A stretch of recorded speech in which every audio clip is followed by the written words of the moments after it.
बाद आपका एक बार फिर से स्वागत है। सी न्यूज भारत में भारतीय जनता पार्टी की ओर से रतनगढ़ विधानसभा क्षेत्र में जीएसटी बचत उत्सव सम्मेलन का आयोजन किया गया, जिसमें भाजपा प्रदेश अध्यक्ष मदन राठौड़ ने सम्मेलन को संबोधित करते हुए कहा कि प्रधानमंत्री नरेंद्र मोदी के नेतृत्व में भारत तीसरी सबसे बड़ी अर्थव्यवस्था बनने की ओर अग्रसर है और इसमें जीएसटी रिफॉर्म एक महत्वपूर्ण कदम साबित हो रहा है। रतनगढ़ में भाजपा कार्यालय पर आयोजित जीएसटी बचत उत्सव सम्मेलन के दौरान प्रदेश अध्यक्ष मदन राठौड़ ने कहा कि जब दुनिया महंगाई की मार झेल रही है, तब भारत में जीएसटी रिफॉर्म के चलते महंगाई दर में भारी गिरावट आई है। उन्होंने प्रधानमंत्री नरेंद्र मोदी की जन कल्याणकारी नीतियों की सराहना करते हुए कहा कि वे एकात्म मानववाद और के विचार के साथ आमजन की समस्याओं को समझकर योजनाएं बना रहे हैं। इस मौके पर पूर्व विधायक अभिनेश महर्षि ने भी संबोधित किया और कहा कि जीएसटी ने आम लोगों के सपनों को पंख दिए हैं और सेवा पखवाड़े में चल रहे सेवा शिविरों से समाज के हर वर्ग को लाभ मिल रहा है। कार्यक्रम का शुभारंभ दीप प्रज्वलन से हुआ, जिसमें पंडित दीनदयाल उपाध्याय, श्यामा प्रसाद मुखर्जी और भारत माता के चित्रों को नमन किया गया। रतनगढ़ में राठौर का ढोल, ताशों, पुष्पवर्षा और 51 किलो की माला से भव्य स्वागत किया गया। कार्यक्रम को मंचस्थ कर रहे विश्वकर्मा कौशल कला बोर्ड के अध्यक्ष रामगोपाल सुथार, प्रदेश मंत्री वासुदेव चावला, जिला अध्यक्ष बसंत शर्मा, जिला प्रमुख वंदना आर्य, पूर्व प्रधान संतोष तालनिया, समाज सेवी रूबी महर्षि, भाजपा नेता भागीरथ सिंह राठौर, शिव भगवान कम्मा, एडवोकेट बजरंग गुर्जर, दीनदयाल पारिक, अर्जुन सिंह फ्रांसा, महेश सैनी, जगजीत सिंह राठौर, हिम्मत सिंह मालासी ने भी संबोधित किया। कार्यक्रम का संचालन डॉक्टर अरुण पचलंगिया ने किया और इस दौरान रतनगढ़ विधानसभा क्षेत्र के सैकड़ों भाजपा कार्यकर्ता उपस्थित रहे। मुझे रोजगार चाहिए तो अंतिम छोर के व्यक्ति को भी चाहिए, जो सुविधा मुझे चाहिए वो अंतिम छोर के व्यक्ति को भी चाहिए। यही है एकात्म मानववाद। और उसी लाइन पर चल रहे हैं हमारे देश के प्रधानमंत्री, जिन्होंने घोषणा की कि प्रत्येक को मकान मिलेगा, प्रत्येक को बिजली मिलेगी, प्रत्येक को खाद्य सामग्री मिलेगी, प्रत्येक को वो सब सुविधाएं मिलेगी जो मुझे चाहिए। इस प्रकार का भाव लेकर के और वो प्रत्येक योजना इसी प्रकार की बना रहे हैं। प्रत्येक योजना ऐसी बन रही है कि जिससे आम आदमी के जीवन स्तर को ऊंचा उठाया जा सके, आम आदमी को मजबूत किया जा सके। उनकी प्रत्येक योजना में ये सब अंतिम छोर का व्यक्ति वो ध्यान में रख करके काम कर रहे हैं और करते जा रहे हैं। पहले टैक्स कितने लगते थे व्यापारियों को पता है, आज व्यापारियों ने बहुत जोरदार स्वागत किया हमारा। 36 प्रकार के टैक्स थे और कोई भी एक इंस्पेक्टर आता था तो उसका सम्मान जितना एक प्रदेश अध्यक्ष का नहीं होता ना, उससे अधिक उसे इंस्पेक्टर का करते थे। उसकी तरफ पंखा मोड़ते थे, उसको अच्छी गादी पे बिठाते थे, उसके लिए ठंडा भी मंगाते थे, उसकी आओ भगत भी करते थे और दक्षिणा भी देना पड़ता था। और एक आध 36 में से चूक जाते थे तो पैनल भी सही आता था फिर, और वो सब भरना पड़ता था।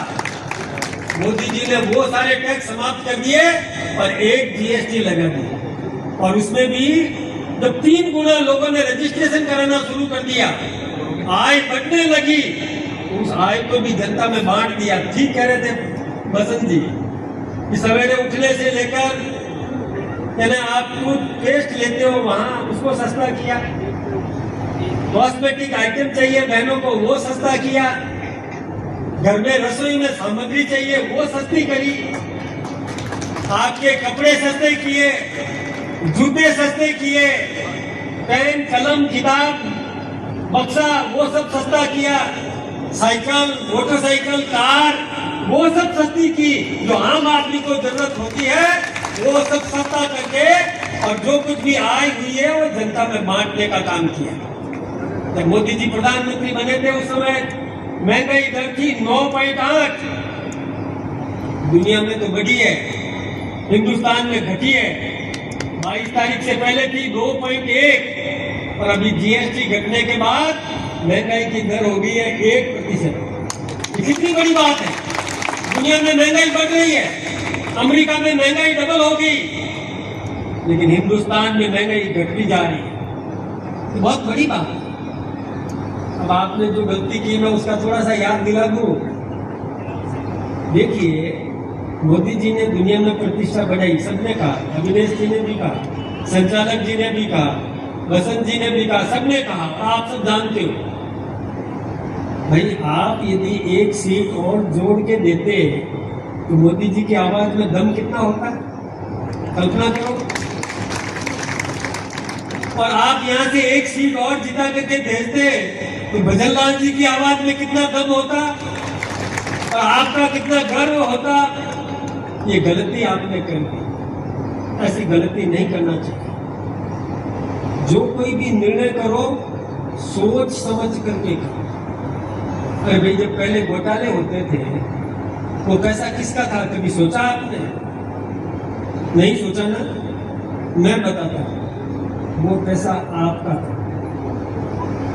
आपने कपड़े खरीदे, दुकानदार को पूरा पैसा दिया, उसमें टैक्स का पैसा शामिल था जो सरकारी खजाने में गया।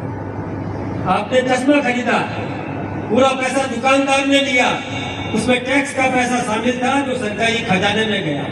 आपने चप्पल खरीदी, आपने साड़ी खरीदी, पेन खरीदा, घड़ी खरीदी, जूते खरीदे, जो कुछ भी खरीदा उसमें टैक्स का पैसा शामिल था जो दुकानदार ने आपसे वसूल लिया और वो उस दुकानदार ने।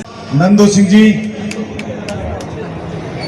जीएसटी बचत उत्सव सम्मेलन और हमारे राजस्थान के भारतीय जनता पार्टी के यशस्वी प्रदेश अध्यक्ष, हम सब के नेता आदरणीय मदन राठौड़ साहब का इस रतनगढ़ की पावन धरती पर, भाई जी हनुमान प्रसाद जी पोद्दार की इस पावन धरती पर आपका स्वागत है, अभिनंदन है। जोरदार तालियों की गड़गड़ाहट के साथ में और खड़े होकर के एक बार मदन राठौड़ साहब का जोरदार स्वागत, जोरदार अभिनंदन करिए। ये मन से आए हैं सारे लोग। आदरणीय राठौड़ साहब, ज्यादा समय नहीं लूंगा। जो देश के यशस्वी प्रधानमंत्री जी ने इस देश को आगे बढ़ाने के लिए जो जो काम किए हैं वो आप सब लोग जानते हैं। दुनिया के अंदर भारत की ताकत को बढ़ाने का काम आप सब लोग जानते हैं, यशस्वी प्रधानमंत्री जी ने किया है। अमेरिका के अंदर जामा तलाशी लेने के बाद में भारतीय को प्रवेश, और वो भी देश के प्रधानमंत्री तक को पगड़ी उतार करके तलाशी देने का दंश झेलना पड़ता था। यदि उस दंश को दूर करने का काम किया, यदि प्रत्येक भारतीय को इज्जत देने का काम किया, तो देश के यशस्वी प्रधानमंत्री नरेंद्र मोदी जी ने किया। अमेरिका का राष्ट्रपति रेड कारपेट बिछा करके सारे प्रोटोकॉल को तोड़ करके भारत के प्रधानमंत्री नरेंद्र मोदी जी को रिसीव करने के लिए एयरपोर्ट पर आता है। ये ताकत यदि किसी ने पैदा की तो देश के यशस्वी प्रधानमंत्री नरेंद्र मोदी जी ने की, और ये ताकत यदि किसी ने पैदा की तो भारतीय जनता पार्टी के हमारे जैसे, आप जैसे कार्यकर्ताओं ने पैदा की। देश के यशस्वी प्रधानमंत्री जी 2047 में इस भारत को विकासशील नहीं बल्कि विकसित भारत बनाना चाहते हैं, और उसी दिशा के अंदर काम शुरू कर दिया। उन्होंने कहा अपने मन की बात के अंदर कि ये रास्ता, विकसित भारत बनने का रास्ता कहां से निकलेगा, ये आत्मनिर्भर भारत कैसे बनेगा, जब हम स्वदेशी को अपनाएंगे। चूरू राजस्थान से सी न्यूज संवाददाता पवन शर्मा की रिपोर्ट। रतनगढ़ में आयोजित ये सम्मेलन न केवल आर्थिक सुधारों की दिशा में सरकार की प्रतिबद्धता को दर्शाता है, बल्कि ये भी साबित करता है कि संगठन और सरकार की साझा कोशिशें आमजन के जीवन को बेहतर बनाने की दिशा में सार्थक परिणाम दे रही हैं। फिलहाल के लिए इस खास रिपोर्ट में बस इतना ही। देश दुनिया की तमाम बड़ी खबरों को जानने के लिए जुड़े रहें सी न्यूज भारत के साथ। हर खबर आपके साथ, आपके हाथ।